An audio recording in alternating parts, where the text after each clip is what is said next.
Welcome back to Crucible Mixtape. I'm your host, Dev. Today we're going to be talking about the mindset that you should be using when stepping into Destiny's Crucible. There's two primary modes of Destiny's Crucible, competitive and quick play. How should you be thinking before approaching these options? I'm going to briefly talk about how you should approach Destiny 2 PvP on a mindset level. If you approach Destiny 2 PvP with the same level of elitism that you may with other competitive games such as League of Legends, Overwatch, Dota 2, CSGO, you might walk away extremely disappointed because there's peer-to-peer matchmaking and a slew of other bugs or just one-hit kill BS options in the game that kind of ruin the game's true competitive high-level viability.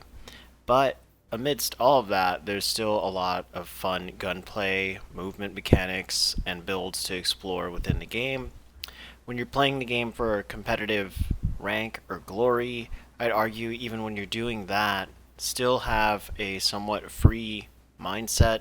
It's really easy to play a competitive game at high level and just get one hit killed over and over and over, and then you yourself do the same thing.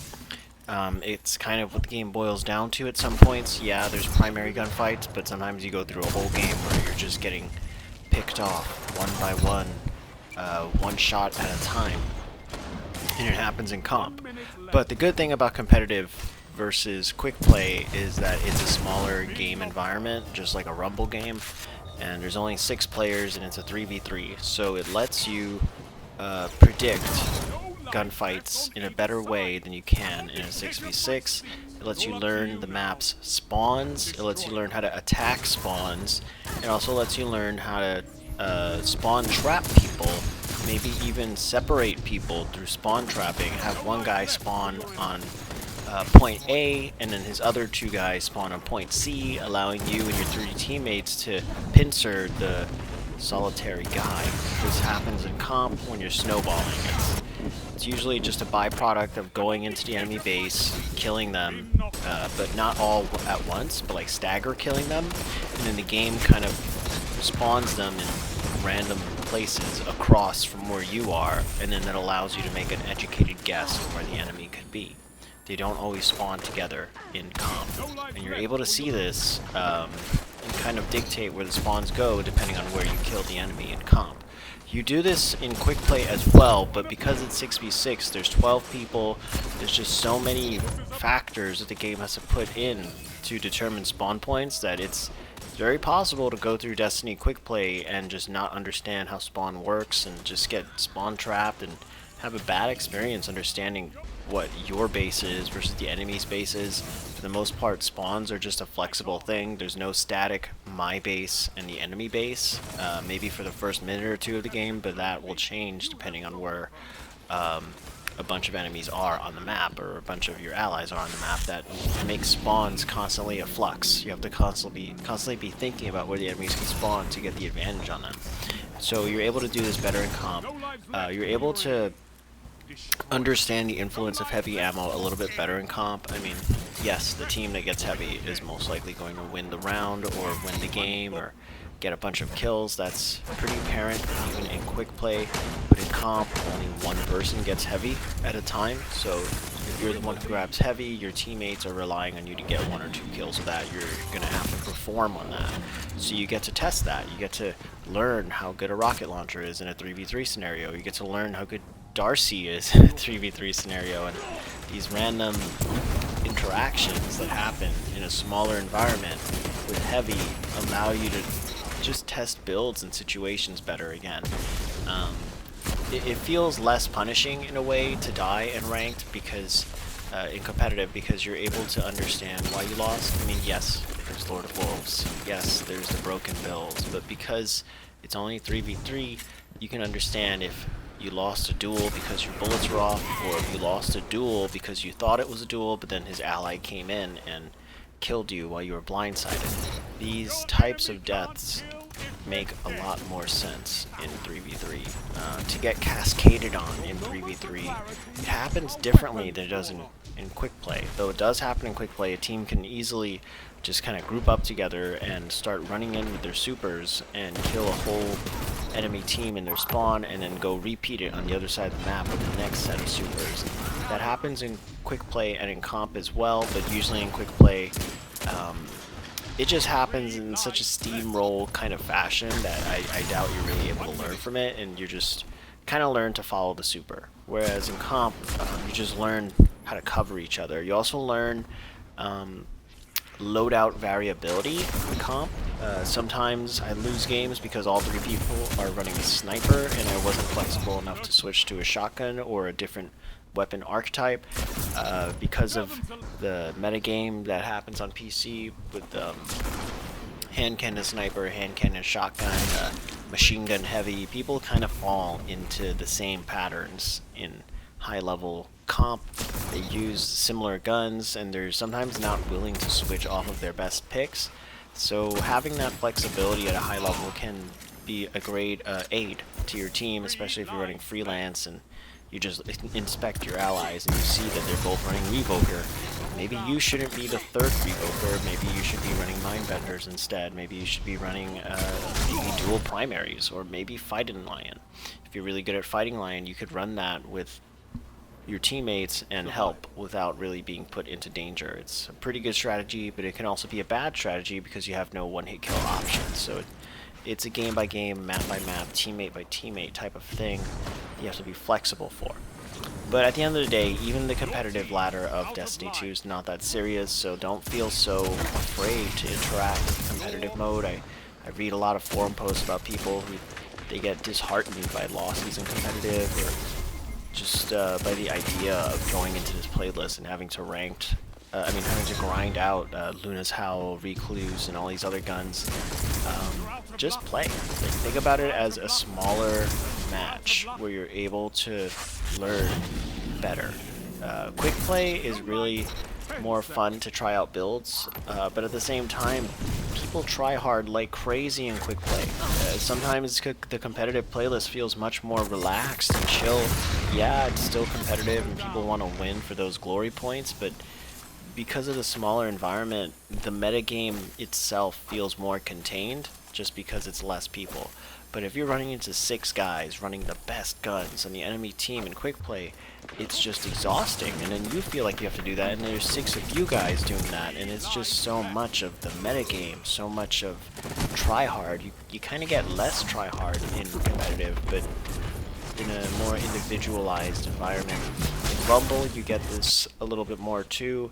You have to slay it out to 20 in Rumble, and you get no help from anyone else. I honestly don't play Rumble that much. I should probably get into that to help me out with my 1v1s and in my opportunistic gameplay, but I tend to prefer the team-based gameplay, and competitive freelance is where it's at for me. I play this when I start to get sick of quick play. I can only play quick play for so long until it just annoys me. I just get beat down by the amount of almost unpredictable variables at times.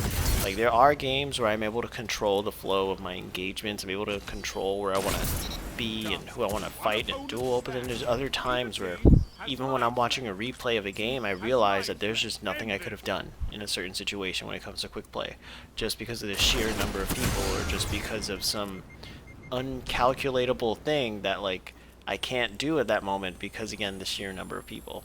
So in those moments, you have to just accept that Destiny has its one-hit kill bullshit moments, and I guess just smile or step away, or maybe get sweaty about it. You know, the Crucible is a sweaty place. You're supposed to get heated up.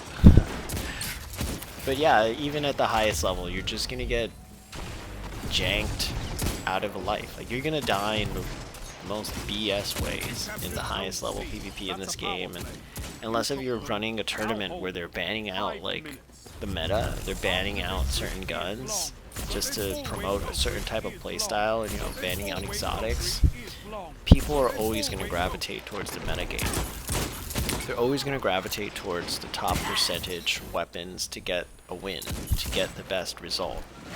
I think that seeing less players in competitive allows you to learn the metagame without getting so beat down by it, but it also lets you see why these weapons are better. I mean, when it comes down to it, when you're playing ranked, most people are going to be using Mindbender's Ambition over a Dustrock Blues, but they may pull out the Dustrock Blues or a high handling Imperial Decree if they feel it's good, but it's kind of tried and tested. We all know that the quick draw Mindbender's Ambition is practically the best shotgun option in the game. There's no argument to be had. It does show up in ranked, and you have to have an answer for it. You have to understand it and play with it or play against it. And if you're not going to use a Mindbender's Ambition, you have to at least, again, be aware that it's an option. You have to be aware that spare rations, there's a chance that all 6 players will be running spare rations in a competitive playlist game. And that sometimes beats me down. Sometimes I feel really annoyed because I want to practice my Midnight Coup, or I want to practice Austringer. And I can win with these guns, but then there's just moments where I feel spare rations just being more consistent than the other guns that I want to mess around with, and then I feel beat down by the meta, but then I switch into it, I deal with it because I want to get the result, I want to get the win. And there are just moments where you have to suck it up and kind of adhere to what is best in a moment, and if you're not willing to adhere or even give it a try, just stick to quick play, or just you know, accept your defeat. That's part of what getting good is, understanding what's good and understanding how to work with and against it. So I hope this talk has been somewhat compelling for you to listen to. I think if you've been afraid to play Destiny 2 competitive, give it a try. It's actually quite relaxing. Maybe give it a try without thinking about the overarching quests. If you're still trying to unlock Luna's Howl, the Recluse, Revoker, the Mountaintop, oh my god, that quest took forever. You're probably not going to enjoy ranked or comp so much because you're going to be trying these playstyles that you're not used to doing, and it's going to annoy you, and you're going to just try and get like 1 or 2 kills a game on Luna's Howl just to unlock Not Forgotten. It can be a pain, but if you just want to play the game in a more confined environment, just ignore those quest lines and play competitive for what it is, which is just a deathmatch, a survival deathmatch 3v3.